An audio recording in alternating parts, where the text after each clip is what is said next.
விஜய் தரப்புல இருந்து வேட்புமனு தாக்கல் செய்யும்போது இவ்வளவு கோடி சொத்துக்கள் இருக்கா அப்படின்னு சொல்லி நிறைய கேள்விகள் எழுப்பப்பட்டது. அதே மாதிரி ஒவ்வொருத்தரும் அவங்களுடைய வேட்புமனுக்களை தாக்கல் செய்யும்போது இவங்க கிட்ட இந்த அளவுக்கு சொத்துக்கள் இருக்கு, இந்த அளவுக்கு வருமானம் ஈற்றாங்க அப்படிங்கிற மாதிரி நிறைய வந்துச்சு. ஆனா இந்த டிவோர்ஸ் கேஸ் ஆனது சங்கீதா அவர்கள் கூட போயிட்டு இருக்கிறதுனால இவங்களுக்கு எவ்வளவு சொத்துல பங்கு இருக்கு, பசங்களுக்கு எந்த அளவுக்கு சொத்துல பங்கு இருக்கு அப்படிங்கிற மாதிரி நிறைய கேள்விகள்லாம் விஜய் மேல வைக்கப்பட்டது. இப்ப முதலமைச்சர் மு.க.ஸ்டாலின் அவர்களுடைய வேட்புமனு தாக்கல்ல ஒரு விஷயத்தை மென்ஷன் பண்ணிருக்காங்க.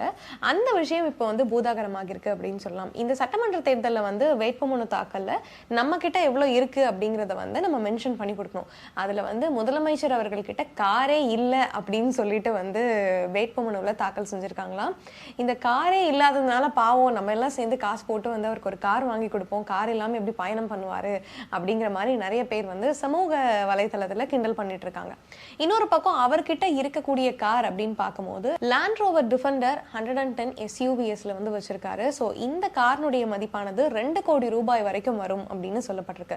இப்போ 2 கோடி ரூபாய் காரை வச்சுக்கிட்டு காரே இல்லை அப்படின்னு சொல்லிட்டு எப்படி வேட்புமனுவில் தாக்கல் செய்ய முடியும் அப்படின்னு கேட்டால் அது அவருடைய பெயர்ல இல்லை, மற்றவங்க பெயர்ல இருக்கு அப்படிங்கிறதுனால என்னுடைய பெயர்ல எதுவுமே இல்லைன்னு சொல்லிட்டு நான் தாக்கல் பண்ண முடியும்னு சொல்லியிருக்காங்க. ஸோ அவருடைய பேங்க் அக்கௌண்ட்ல வெறும் 10,000 ரூபாய் தான் கையிருப்பு இருக்கு அப்படின்னு சொல்லியிருக்காங்க. மனைவி துர்கா அவர்களுடைய பேங்க் அக்கௌண்ட்ல கூட அதிகமான அளவில் இருக்கு.